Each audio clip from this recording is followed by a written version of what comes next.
Start the spring season off right with a new pair of Tecovas Western boots.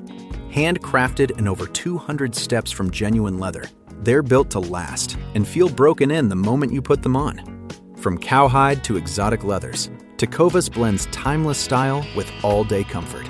Pair them with premium denim, Western shirts, and accessories for an effortless, polished look. Shop quality Western goods in-store or online at tecovas.com.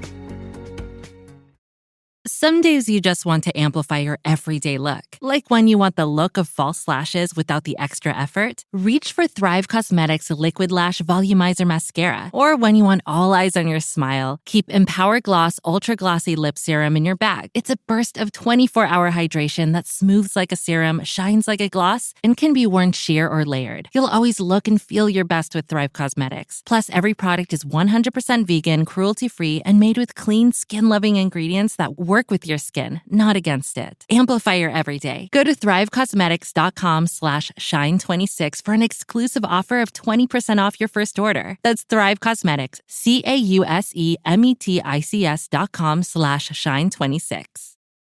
Hi, it's me, James VanOsdol, and this is Carcon Carne.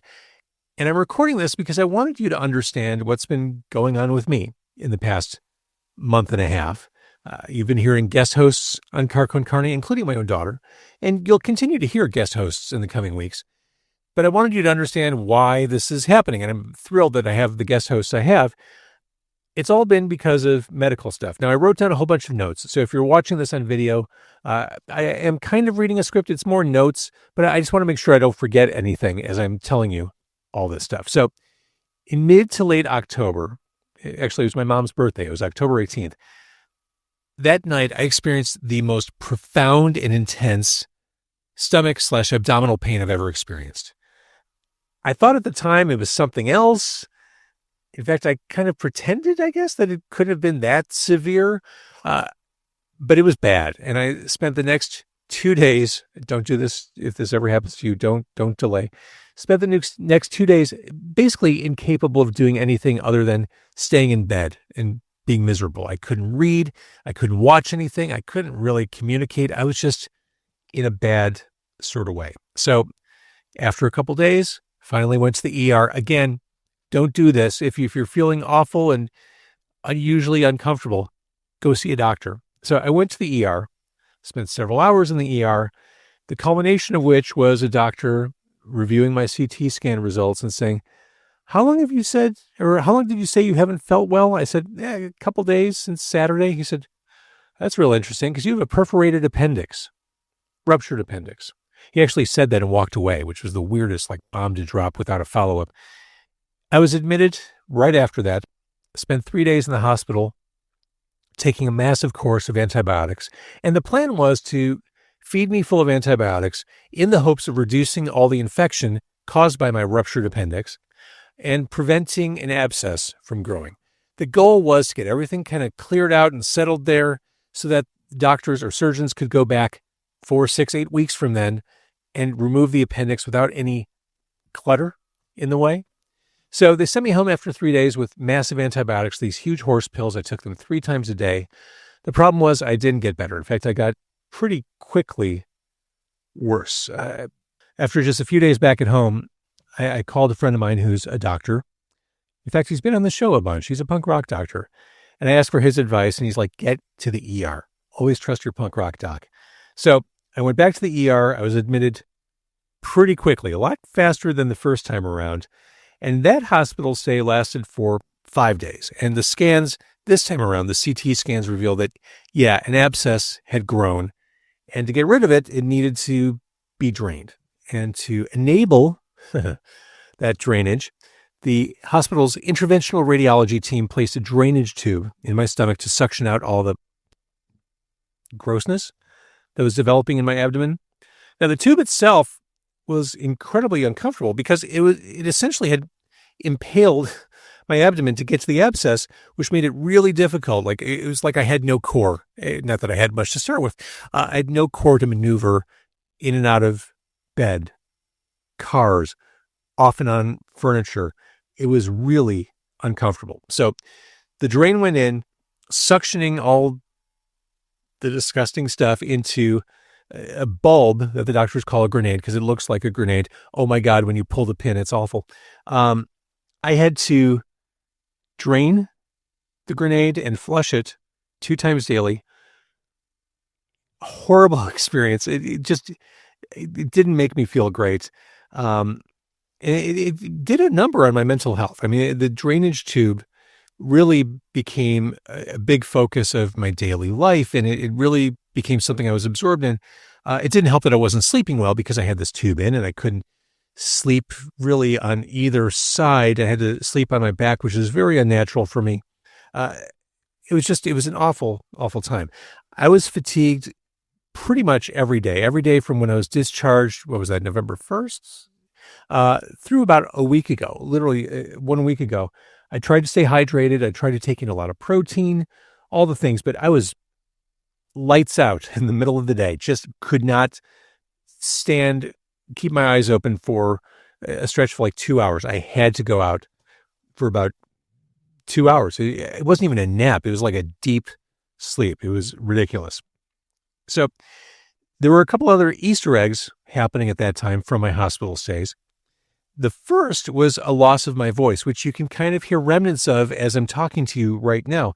My voice was essentially reduced by half by the time I left the hospital, sounding almost entirely lost on some days. I tried to get in with an ENT doctor to figure out what's going on. The soonest available appointment, this will make you feel great about the healthcare system, was July. I couldn't get in to address the fact that I had no voice for weeks on end until July. I finally reached out to my surgical team saying, can you please pull a string? Can you help me with this? The good news is I'm seeing an ENT doc this coming Friday as I'm recording this to figure out what happened to my voice and is it a concern.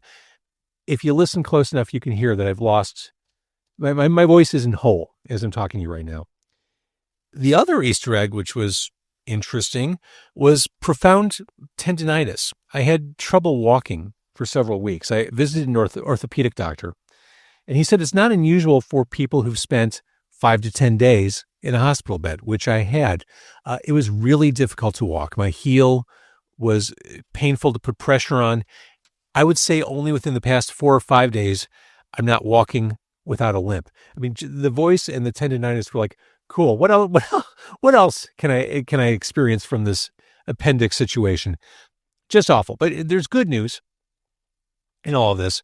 This past Monday, the Monday before Thanksgiving, I went for my second drainage check. I was scheduled to go every 2 weeks. They want to make sure it's draining okay, that everything's still in place.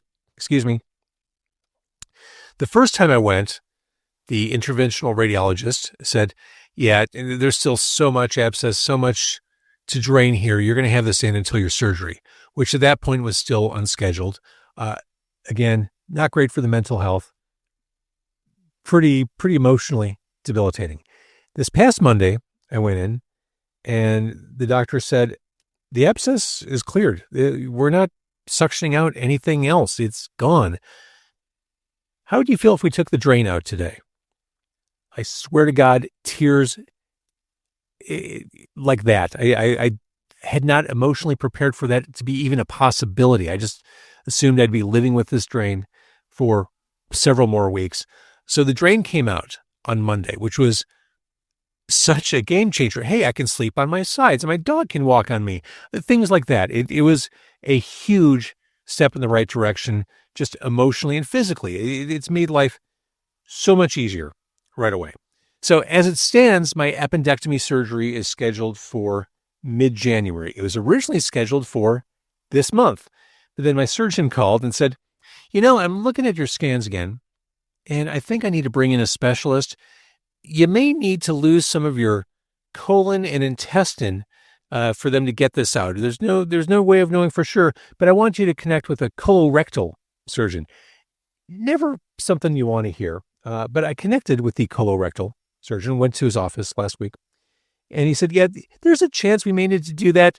It shouldn't have any lasting impacts on your digestion or all the stuff that happens down there. He said, of course, there is a remote chance. Needless to say, as many of you might, I totally fixated on the remote chance, but I'm going to stay positive about that. Oh my God. So that surgery happens in mid to late January.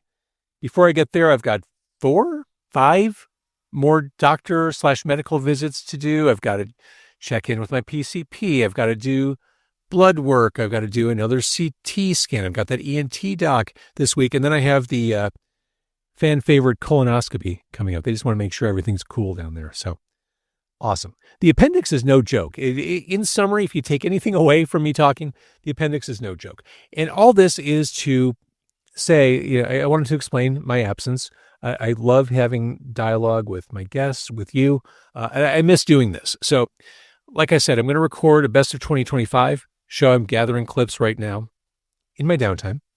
And I just, up until very recently, I had no desire to record this podcast with guests because I had that tube. I had that stuff draining just outside of my person. I wasn't feeling terribly social, as I'm sure you can imagine.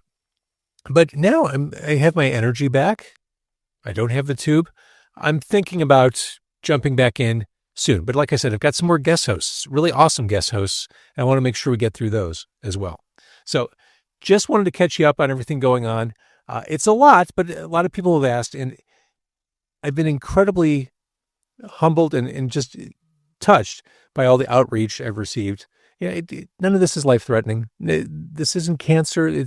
I know people who go through a lot worse shit than this, but it hasn't been fun for me. It's been hard. So I really appreciate messages and thoughts sent my way. I've read everything. If I haven't responded to everything, I've certainly read everything, and I greatly appreciate it. So that all done and said and done. Watch for the best of 2025 episode. I'm going to try to record that very soon, and lots more outstanding guest hosted episodes. I hope you had an awesome Thanksgiving holiday. I hope you have an amazing holiday month, and we'll do this again soon.